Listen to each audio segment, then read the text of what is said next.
स्वागत है आप सबका उत्तराखंड के इतिहास के इस लेक्चर में। आज का हमारा जो टॉपिक है वो है हमारा सविनय अवज्ञा आंदोलन और उत्तराखंड। तो चलिए इस टॉपिक की शुरुआत करते हैं। पिछले लेक्चर में सविनय अवज्ञा आंदोलन और उत्तराखंड का मैंने आपको फॉर्मेटिंग करके दिखाया था कि हमको इसके अंतर्गत कौन कौन से टॉपिक को पढ़ना है, क्योंकि थोड़ा सा टॉपिक बड़ा है आपका। तो चलिए क्रमवार बिंदुवार इन टॉपिक को ना हम अपने अपर पीसीएस के ध्यान रखना, उस परीक्षा के अकॉर्डिंग इनको तैयार करना। ये नहीं कि आप ग्रुप सी के अकॉर्डिंग तैयार, ग्रुप सी में तो आपका सिर्फ फैक्ट चल जाएगा, यहाँ थोड़ी सी आपको जानकारी होना चाहिए। बहरहाल तो जिसे हम आपका बोल रहे हैं सविनय अवज्ञा आंदोलन और उत्तराखंड।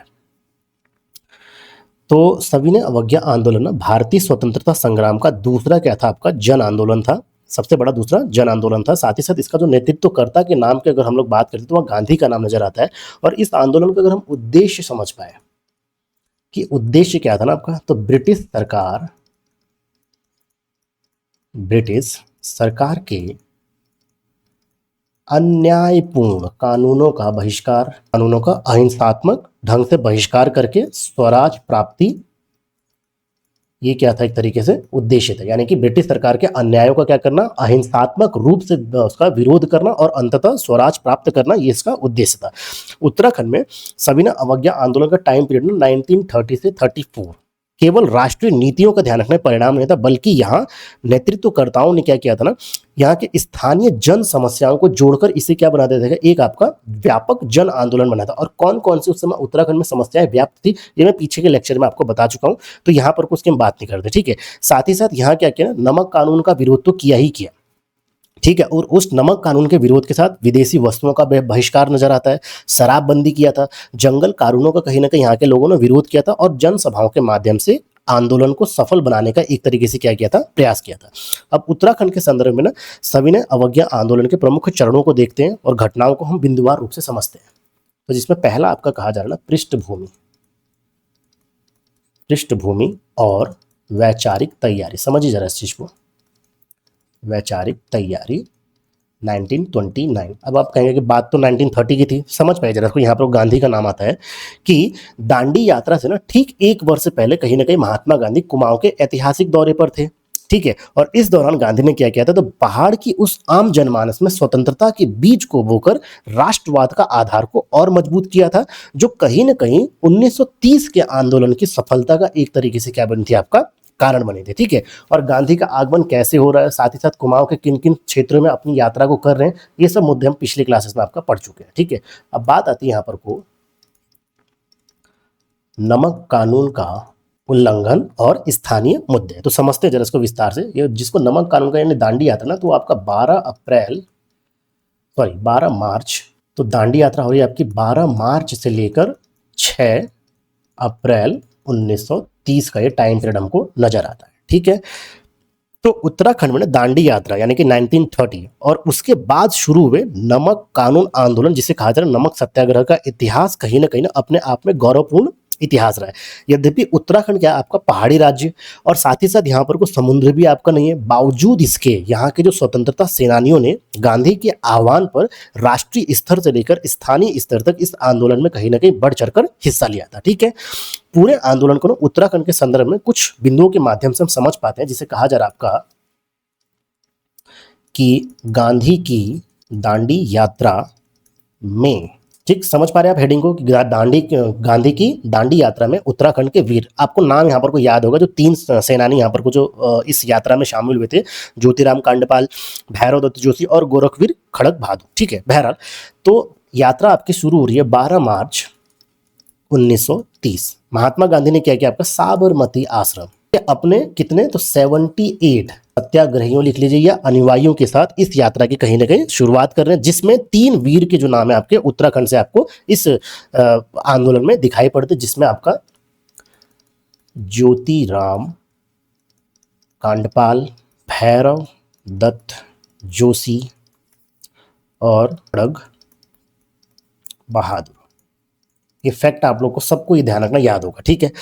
तो जिसे कहा जा रहा है आपका ज्योतिराम कांडपाल, तो गांधी के साथ कहीं ना कहीं इन्होंने साबरमती से दांडी तक की अपनी यात्रा की थी। साथ ही दांडी यात्रा के बाद विख्यात जो धर्षणा जो स्थान था जहां पर को नेतृत्व आपका कौन कर रही थी, तो सरोजिनी नायडू कर रही थी। इस मुद्दे को हम आपका आधुनिक भारत के इतिहास में समझ लेंगे। तो ज्योतिराम कांडेपाल जी धरसाड़ा भी गए थे, साथ ही साथ उस धरसाड़ा के आंदोलन में शामिल भी हुए थे, लाठी भी खाए थे और साथ ही साथ वहां जेल भी गए थे। अब जिसकी बात की जा रही है ना आपका भैरव दत्त जोशी, ध्यान रखना।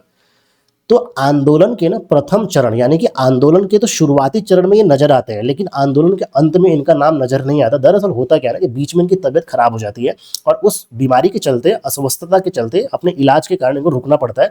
तो पूर्ण आंदोलन के रूप में इनका नाम शामिल नहीं होता, लेकिन शुरुआत में कहीं ना कहीं इनका नाम हमको नजर आ रहा है आपका। ठीक है, अब जिसे कहा जा रहा है ना आपका कि उत्तराखंड का अपना नमक सत्याग्रह, क्योंकि समुद्र तो था नहीं यहाँ, बावजूद इसके यहाँ पर को नमक बनाया गया। तो समझते जरा इस बिंदु को, तो नाम आता है खारखेत आंदोलन। समझ पाए जरा इसको। अब देखिए, ठीक है, समुद्र तट न होने के बावजूद उत्तराखंड के लोगों ने अपनी भौगोलिक स्थिति का उपयोग कर नमक कानून को कहीं ना कहीं क्या किया था, तोड़ा था। तो जिसे कहा जा रहा है ना आपका खारखेत गांव, जिसे बोला जा रहा है आपका, तो समझ पाइए जरा इस चीज को, जो देहरादून से लगभग आपका 18 से 20 किलोमीटर आपका दूर स्थित है। तो यहाँ बहने वाली ना एक नदी जिसको बोला जा रहा है आपका नून नदी, ठीक है, जिसका पानी प्राकृतिक रूप से क्या था आपका, खारा था।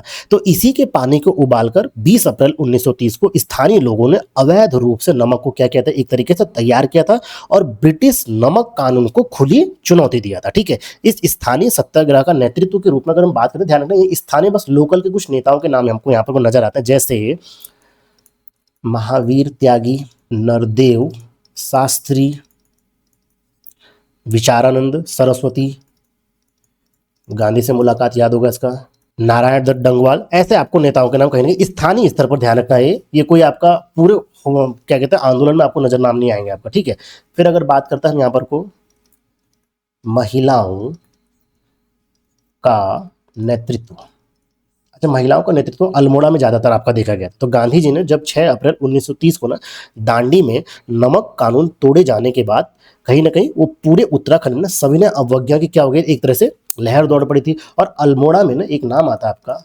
बिश्नी देवी शाह। तो बिश्नी देवी शाह के नेतृत्व में और कौन कौन शामिल था इनके साथ, तो कुंती वर्मा, और कौन कौन सा नाम आता है, जीवंती का नाम यहाँ पर को दिखाई पड़ रहा है। सबके बारे में हम आगे चर्चा कर रहे होंगे, मंगला, रेवती, ऐसे और नाम भी आते हैं। तो इन सभी साहसी महिलाओं ने क्या किया, तो उस नगरपालिका भवन पर जहां पर को ब्रिटिश शासन का आपका एक तरीके से शासन चला था, तो बिना ब्रिटिश की परवाह किए हुए उस नगरपालिका भवन पर चढ़कर तिरंगे झंडे को कहीं ना कहीं इन लोगों ने फहराया। अब आपको लग रहा होगा तिरंगा झंडा ही तो फहरा रहे, इसमें कौन सी बड़ी उपलब्धि है। तो ध्यान रखना, जो दौर आपका चल रहा है ना आपका 1930 वाला, जब तक भारत को आज़ादी नहीं मिली थी, तो अंग्रेजों को ना ये अधिकार था कि कहीं भी अगर कोई व्यक्ति भारत का झंडा पकड़ा हुआ दिख जाए, उसको सीधे गोली मार दो वाला हिसाब किताब चल रहा था उस समय आपका। ठीक है, अंग्रेजों का इतना 36 का आंकड़ा उस समय चल रहा था आपका। सारी स्टोरी हम समझेंगे जब हम आधुनिक भारत का इतिहास में चीजों को अच्छे से कवर कर रहे होंगे। बहरहाल, तो ये अपने आप में कहीं ना एक अभूतपूर्व क्या थी, घटना थी। साथ ही साथ महिलाओं ने क्या किया था ना, विदेशी कपड़ों की होली जलाई थी, शराब की दुकानों पर धरने दिए थे, और इन सबका सम्मिलित परिणाम कि कहीं ना कहीं ब्रिटिश भी इनसे एक तरीके से थर्राने लग गए थे आपका। ठीक है, चलिए अब इस समय अगले मुद्दे पे चलते हैं। तो अगला मुद्दा था आपका तिलाड़ी आंदोलन, या इसी को बोला जा रहा आपका रवाई आंदोलन। हो कब रहा आपका 30 मई 1930। समझ पाए जरा इसको। तो तिलाड़ी आंदोलन, जिसे रवाई कांड भी आपका एक तरीके से कहा जाता है, उत्तराखंड के इतिहास का, ध्यान रखना, सबसे क्रूर और बड़ा वन आंदोलन है।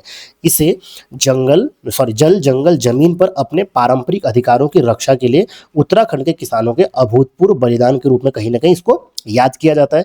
इस नरसंहार की विभीषिका के कारण इसे उत्तराखंड का जलियांवाला बाग कांड भी आपका क्या कहा जाता है, इसको कहा जाता है। और वैसे जलियांवाला बाग हत्याकांड हो कब रहा आपका, तो 13 अप्रैल 1919, जो हम आगे आपका क्लास के दौरान आपको पूरा कराएंगे। इसकी घटना क्या थी, क्या क्या इसमें चीजें हो रही थी। बहरहाल, तो पृष्ठभूमि के रूप में ना हम कुछ ऐसा कह सकते हैं कि जो अगर हम वहां पर को ये देखते हैं ना, जो टिहरी रियासत कहा जा रहा है आपका, टिहरी रियासत, तो जरा टिहरी रियासत की ना अगर हम स्थिति को देखते हैं ना, तो स्वतंत्रता संग्राम के समय ना वर्तमान उत्तराखंड का ना एक बड़ा भाग, ध्यान रखना, टिहरी गढ़वाल रियासत के अधीन था।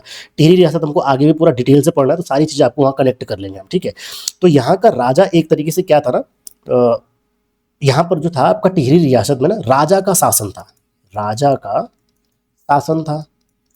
और जो जनता थी ना, जनता के राजनीतिक अधिकार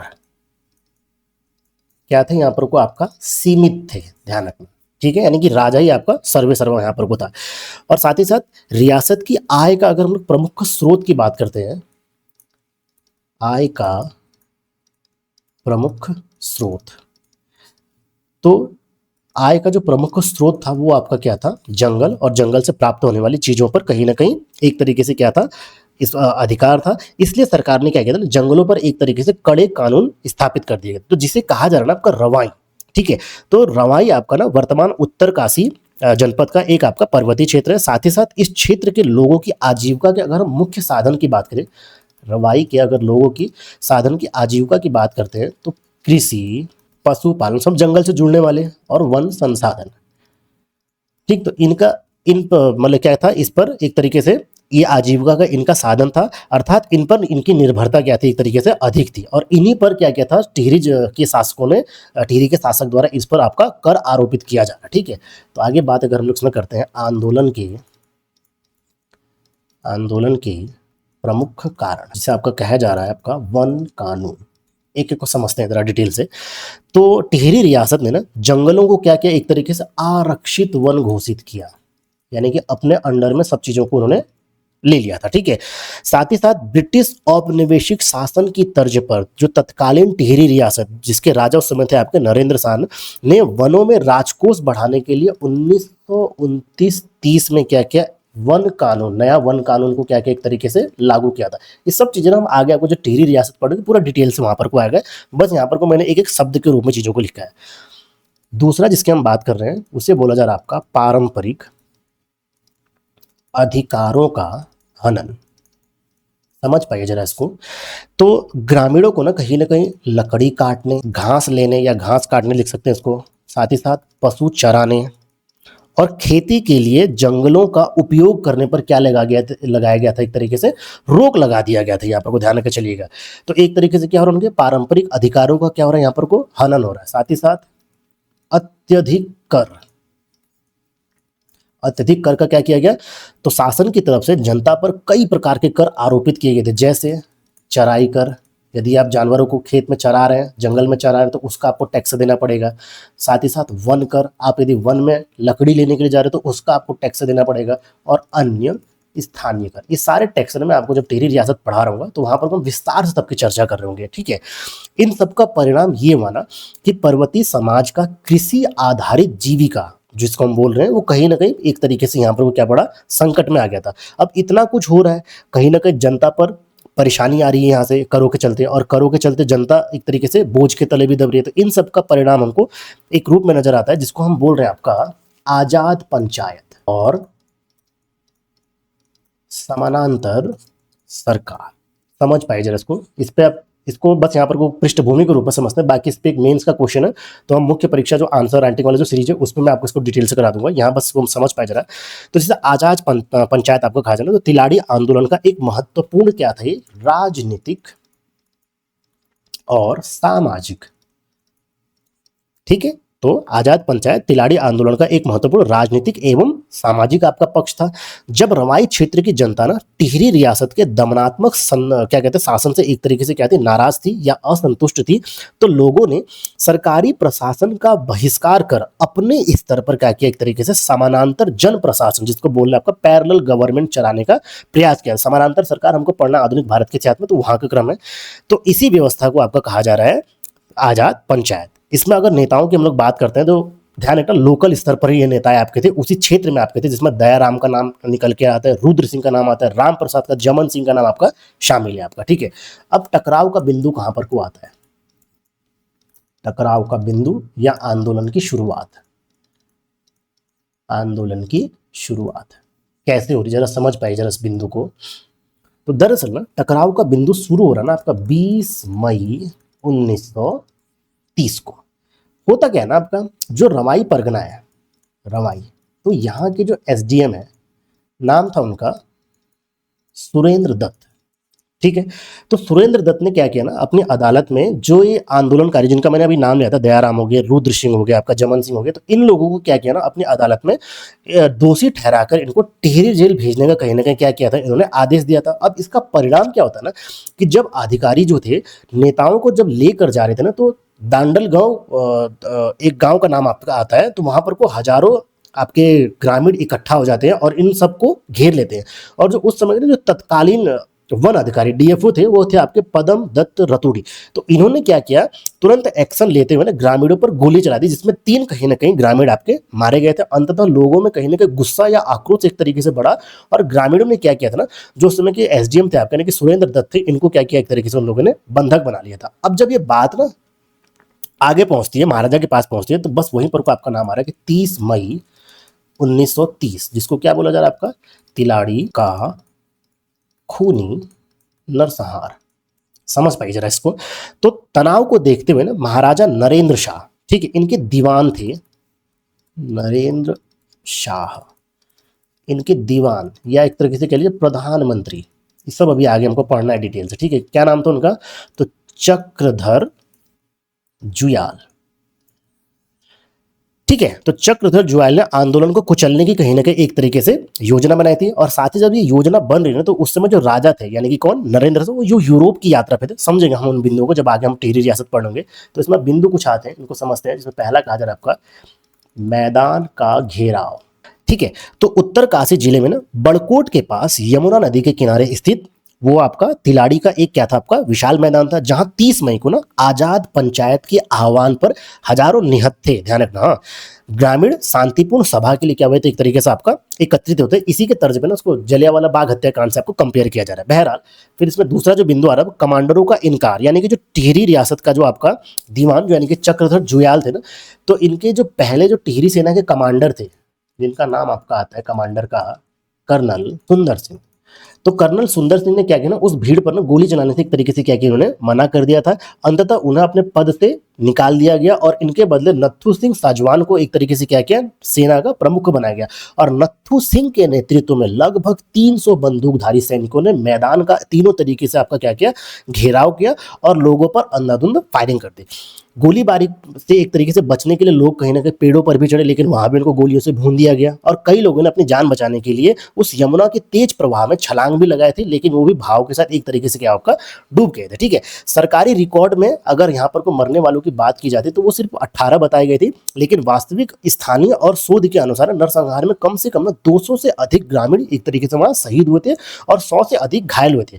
साथ ही साथ गोलाबारी के बाद ना लगभग 200 लोगों को क्या कहते हैं, एक तरीके से गिरफ्तार करके उन पर राजद्रोह का मुकदमा भी चलाया गया था। और उनमें से लगभग 15 से 20 जो थे क्रांतिकारी, वो जेल में प्रताड़ना के चलते उनकी वहां पर को मृत्यु हो जाती है। तो इस अमानवीय घटना को ना एक तरीके से जो उस समय राजशाही था उसको दबाना चाहता था, लेकिन देहरादून से प्रकाशित होने वाला प्रमुख समाचार पत्र, जिसको बोला जा रहा था गढ़वाली, अगर इसके हम संपादक के नाम बात करते हैं तो आपका आता है विशंभर दत्त चंदोला। आइए मेरा न्यूज़पेपर की बात नहीं करेंगे, पत्र पत्रिका न्यूज़पेपर हम अलग से आपका टॉपिक पूरा कवर करा रहे होंगे।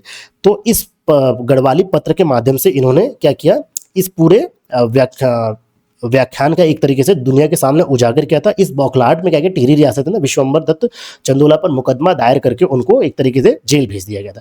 अब अगर हम आंदोलन के परिणाम की बात करते हैं और महत्व की बात करते हैं, तो एक दो लाइन में इसको कुछ ऐसा हम लोग बोल सकते हैं कि इस भयानक दमन के बाद राजा को जनता की कहीं ना कहीं भारी आक्रोश के सामने झुकना पड़ा था और बाद में कुछ कड़े वन करों को वापस भी लेना पड़ा था। साथ ही साथ प्रतिबंधों को सरल बनाया गया जनता के लिए। तो आज भी ना उत्तरकाशी में उस रवाई क्षेत्र में प्रतिवर्ष 30 मई को रवाई शहीद दिवस के रूप में आपका मनाया जाता है। अंत में निष्कर्ष के रूप में हम लोग ये बोल सकते हैं कि तिलाड़ी आंदोलन केवल वन अधिकारियों का संघर्ष नहीं था, बल्कि यह उत्तराखंड के जनता का सामाजिक न्याय, आर्थिक अधिकारों और लोकतांत्रिक आकांक्षाओं का क्या था, आपका एक तरीके से प्रतीक था। इस घटना ने उत्तराखंड में राजनीतिक जागरूकता को तीव्र किया और आगे चलकर टिहरी राज्य के लोकतांत्रिक आंदोलनों तथा भारतीय स्वतंत्रता संग्राम को एक तरीके से क्या किया, इसने नई शक्ति प्रदान की।